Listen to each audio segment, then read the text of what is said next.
Somebody do something. Somebody do something.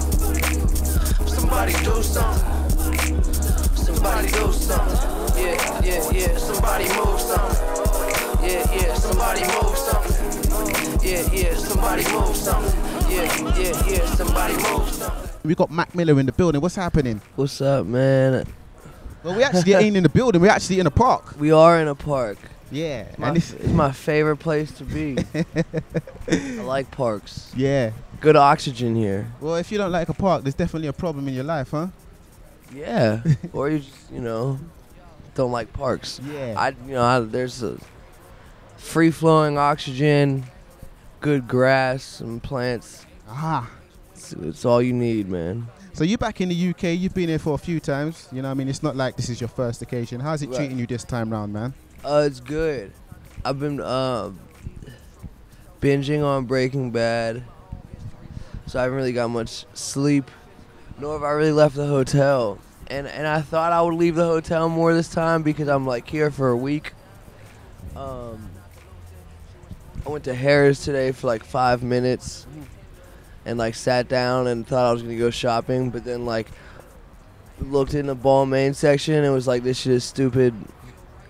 Who the fuck wants to pay $3,000 for a jacket? And then I had a Coke and went back to the hotel and watched another episode of Breaking Bad. So now I'm here. Did they let you in with your glasses and your hood on? Because they be funny at the door in there. Oh no, I didn't have glasses and a hood on when I went there. I went in a different outfit. But I just went back I went to sleep and I just woke up. I'm on a really weird sleep schedule, man. Close my eyes before I cross the street. If a car about to hit me, then he ought to beep. Close my eyes before I cross the street. If a car hit me, then they ought to beep. Yeah. Some serious lines, man. Yeah. Do you be doing that in real life? I guess it depends. But I think it's more like just a kind of outlook on just life in general.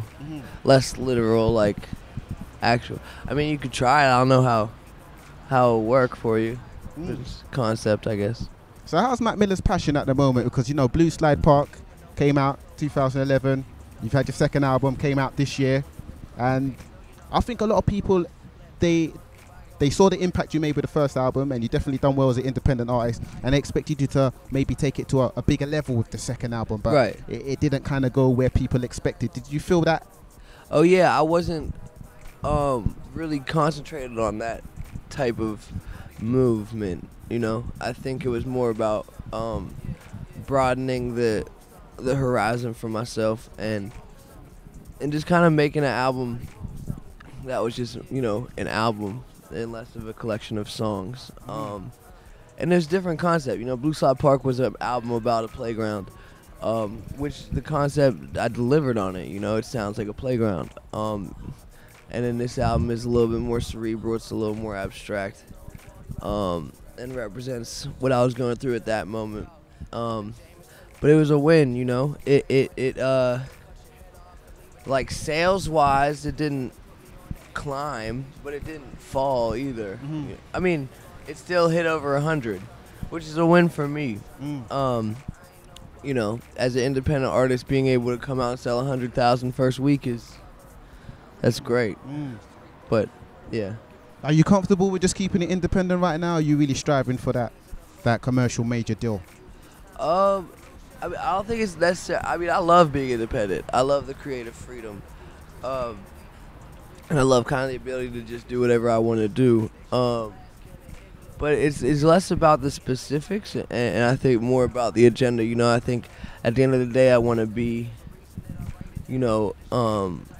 a global artist, and I want to be able to come here and go to the O2 and do the same places that Kanye and Jay do, But I just gotta give it time. I'm 21 years old, and I don't want to rush. I believe that everything will happen when it's supposed to happen, and right now I'm supposed to go to the forum and have a good time. Piper than Williams, middle son, since I was a little one. Moms had to put me on the Ritalin. Made a swisher run, cracked the 40, then I lit a blunt. Told Chuck I had a couple raps, so we kicked the drums.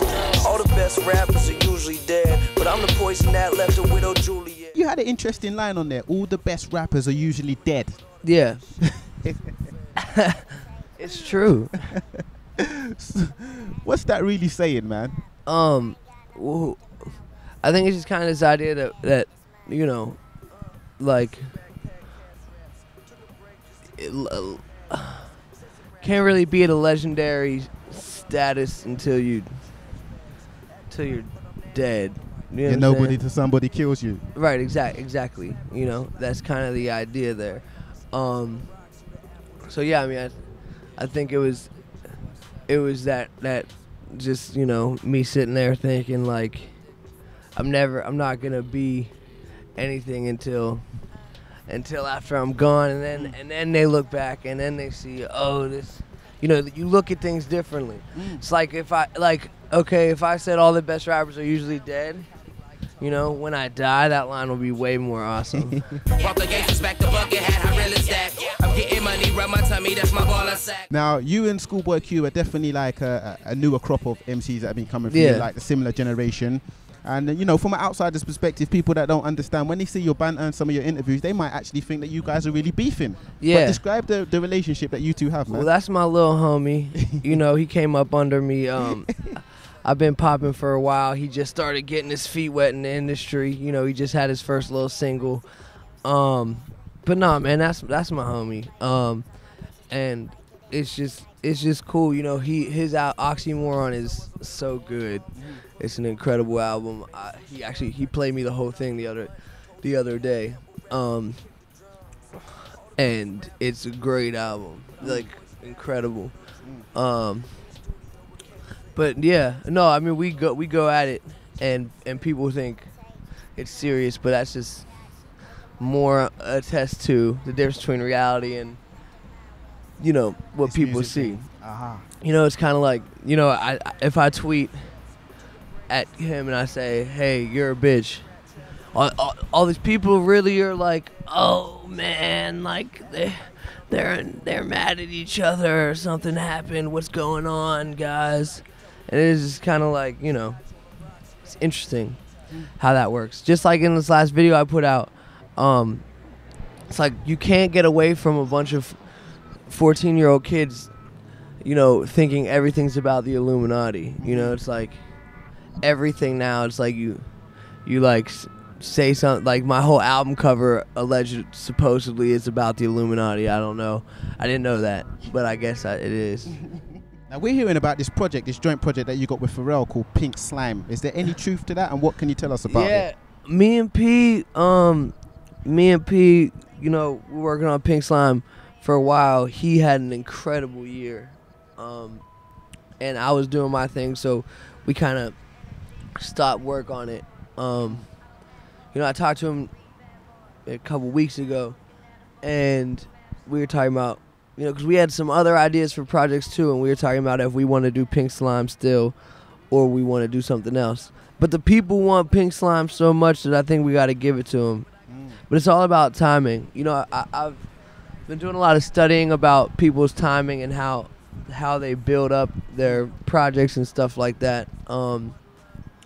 So, yeah, I mean, I've realized the importance of having that plan and executing it. I think Pink Slime is something that definitely needs to happen. Have you started any work on it, any tracks? Oh, we did like 11. What kind of direction? It was like just very aggressive. You know, it was like very just kind of like chaos, you know, and just having kids do whatever. My voice, I put this music against my life, I think I fear the choice. And I don't know what I'm running from, but I'm running still. I conversate with acquaintances, but it's nothing real.